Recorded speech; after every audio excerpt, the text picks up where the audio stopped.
નમસ્કાર. દિવસભરના તાજા સમાચારોમાં તમારું સ્વાગત છે. તમારી સાથે હું છું પિનલગીરી ગોસ્વામી. સમાચારો વિસ્તારથી જાણીએ એ પહેલા મહત્વના સમાચારો ઉપર એક નજર. નમસ્કાર મિત્રો, મહત્વની હેડલાઇન્સ ઉપર નજર નાખીએ તો આઈપીએલમાં લખનઉ સુપર જાયન્ટની જોરદાર જીત થઈ છે. ત્યારે વાત થશે વાતાવરણ પલટાયું છે. ભર ઉનાળે વડોદરામાં ગાઢ ધુમ્મસ જોવા મળ્યું હતું. આગળ વાત થશે મારુતિ સુઝુકી નવા પ્લાન્ટની સ્થાપના માટે 7,400 કરોડ રૂપિયા રોકશે. ત્યારે વાત થશે બનાસકાંઠામાં ભૂસ્તર વિભાગની મોટી કાર્યવાહી સામે આવી છે. ત્યારે વાત થશે હવે નારિયેળ તેલનો ભાવ વિક્રમી સપાટીએ પહોંચી ગયો છે. આગળ વાત થશે સ્વામિનારાયણ સંપ્રદાયના હવે દિવસો પૂરા થવા આવ્યા છે તેવું આ વ્યક્તિએ કહ્યું છે. ત્યારે આગળ વાત થશે રોહિત શર્માએ ટીમ ઇન્ડિયામાં રમવાનો કર્યો છે ઇનકાર. આગળ વાત થશે ગુજરાતમાં DGGIના દરોડા સામે આવ્યા છે. હવે મિત્રો સમાચારો વિસ્તારથી. ઘણા સમયથી DGGIની ટીમ દ્વારા પ્લાયવુડ અને સિરામિક ઉપરાંત સેનેટરી ગુડ્સના વેપારીઓ પર વોચ રાખવામાં આવતી હતી. જેના આધારે DGGIની ટીમે રાજકોટ અને ગાંધીધામમાં ડઝનેક સ્થળોએ દરોડાની કાર્યવાહી હાથ ધરી. જેમાં સિરામિક, પ્લાયવુડ અને સેનેટરી ગુડ્સ સાથે સંકળાયેલા વેપારીઓનો સમાવેશ થાય છે. આ ધંધા સાથે સંકળાયેલા વેપારીઓના ડઝનેક જેટલા સ્થળો જેમાં ફેક્ટરી, મકાન સહિતના ઓફિસમાં દરોડા પાડવામાં આવ્યા હતા. મિત્રો, અન્ય મહત્વના સમાચારની વાત કરીએ તો રોહિત શર્માએ ટીમ ઇન્ડિયામાં રમવાનો કર્યો છે ઇનકાર. રોહિતની કેપ્ટનશીપમાં ટીમ ઇન્ડિયા એક વર્ષ પછી અંદર બીજી ICC ટ્રોફી જીતવામાં સફળ રહી છે. હવે એક રિપોર્ટમાં દાવો કરવામાં આવી રહ્યો છે કે રોહિત શર્મા ટીમ ઇન્ડિયાની આગામી ટેસ્ટ શ્રેણીમાં રમશે નહીં. તેમણે પોતાનું નામ આપવાનો ઇનકાર કર્યો છે. ભારત જૂનમાં ઇંગ્લેન્ડના પ્રવાસે જવાનું છે. આ પ્રવાસમાં તે 5 ટેસ્ટ મેચની શ્રેણી રમશે. સ્પોર્ટ્સ ટુડેના જણાવ્યા અનુસાર રોહિત શર્મા આ પ્રવાસ ઉપર જશે નહીં. મિત્રો, અન્ય મહત્વના સમાચારની વાત કરીએ તો સ્વામિનારાયણ સંપ્રદાયના હવે દિવસો પૂરા થવા આવ્યા છે. સ્વામિનારાયણ સંપ્રદાયના સંતોના વિવાદિત નિવેદનો દરરોજ નવા વિવાદો ઊભા કરી રહ્યા છે.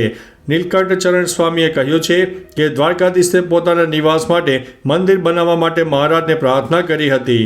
દ્વારકાના ધારાસભ્ય પબુભા માણેકની પ્રતિક્રિયા સામે આવી છે. પબુભા માણેકે કહ્યું છે કે જો કોઈ દ્વારકાધીશ વિશે આવું બધું બોલતું હોય તો તેને હવે દિવસો પૂરા થવા આવ્યા છે. મિત્રો, અન્ય મહત્વના સમાચારની વાત કરીએ તો નારિયેળ તેલનો ભાવ વિક્રમી સપાટીએ છે. દેશમાં નારિયેળ અર્થાત શ્રીફળના ભાવમાં તોતિંગ વધારો થવાના પગલે નારિયેળ તેલના ભાવ જે પહેલેથી ઊંચી સપાટી પર રહ્યા છે તેમાં સતત વધારાના પગલે વિક્રમજનક સપાટીએ પહોંચી ગયા છે. સૌરાષ્ટ્ર તેલ બજારમાં પ્રતિ 15 કિલો ડબ્બાએ નારિયેળ તેલમાં વધુ 100 રૂપિયાના વધારા સાથે 3,900થી લઈને 3,950ના સોદા ભાવે પડ્યા હતા. સૂકા નારિયેળની સાથે લીલા નારિયેળના ભાવમાં પણ વધારો થયો છે.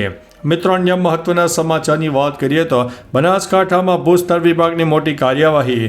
બનાસકાંઠા જિલ્લામાં ફરી એકવાર જિલ્લા ભૂસ્તર વિભાગની ટીમે બાતમીના આધારે ભૂમાફિયા પર સામે કડક કાર્યવાહી કરી છે. ભૂસ્તર વિભાગની ટીમે કાંકરેજ તાલુકાના બુકોલી જમણાપાદર નજીક બનાસ નદીમાંથી અનઅધિકૃત રેતીનું ખનન ઝડપી લીધું છે. ઘણા સમયથી અહીંયા ગેરકાયદેસર રેતીનું ખનન થતું હોવાની ફરિયાદો મળી હતી અને આખરે બાતમીના આધારે જિલ્લા ભૂસ્તર વિભાગની ટીમે મેગા ઓપરેશન પાર પાડ્યું હતું. મિત્રો, અન્ય મહત્વના સમાચારની વાત કરીએ તો મારુતિ સુઝુકી નવા પ્લાન્ટની સ્થાપના માટે 7,400 કરોડ રૂપિયા રોકશે. ભારતની સૌથી મોટી કાર ઉત્પાદક મારુતિ સુઝુકીએ પોતાની ઉત્પાદન ક્ષમતા વધારવા માટે સૌથી મોટું પગલું ભર્યું છે. કંપનીએ હરિયાણાના ખરખૌદામાં ત્રીજા પ્લાન્ટને મંજૂરી આપી દીધી છે. જેમાં વાર્ષિક ધોરણે 2.5 લાખથી વધુ ગાડીઓનું ઉત્પાદન કરશે.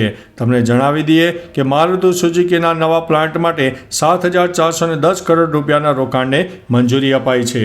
મિત્રો, અન્ય મહત્વના સમાચારની વાત કરીએ તો વાતાવરણ પલટાયું. ભર ઉનાળે વડોદરામાં ગાઢ ધુમ્મસ જોવા મળ્યો. ડભોઈથી સ્ટેચ્યુ ઓફ યુનિટીના રસ્તા ઉપર ગાઢ ધુમ્મસ છવાયું હતું. તેથી શૂન્ય વિઝિબિલિટી થઈ ગઈ હતી. વાહન ચાલકોને મુશ્કેલી થઈ હતી. બીજી તરફ હવામાન નિષ્ણાત અંબાલાલ પટેલે 10 એપ્રિલ સુધીમાં રાજ્યના વિવિધ ભાગોમાં તોફાની પવનો સાથે કમોસમી વરસાદની પણ આગાહી વ્યક્ત કરી છે. મિત્રો, અન્ય મહત્વના સમાચારની વાત કરીએ તો આઈપીએલમાં લખનઉ સુપર જાયન્ટની જોરદાર જીત થઈ છે. આઈપીએલની 7મી મેચમાં લખનઉ સુપર જાયન્ટની જીત થઈ હતી. સનરાઇઝ હૈદરાબાદે 191 રનનો ટાર્ગેટ આપ્યો હતો. પૂરન અને માર્સ વચ્ચે બીજી વિકેટ માટે 116 રનની ભાગીદારી થઈ હતી. એલએસજી તરફથી શાર્દુલ ઠાકોરે 4 વિકેટો લીધી હતી અને નિકોલસ પૂરને 70 અને મિશેલ માર્શે 52 રન પણ બનાવી દીધા હતા. તો ચાલો મિત્રો, ફરીથી દેશ અને દુનિયાના સુપરફાસ્ટ સમાચાર લઈને મળતા રહીશો. ત્યાં સુધી અમને રજા આપશો. નમસ્તે.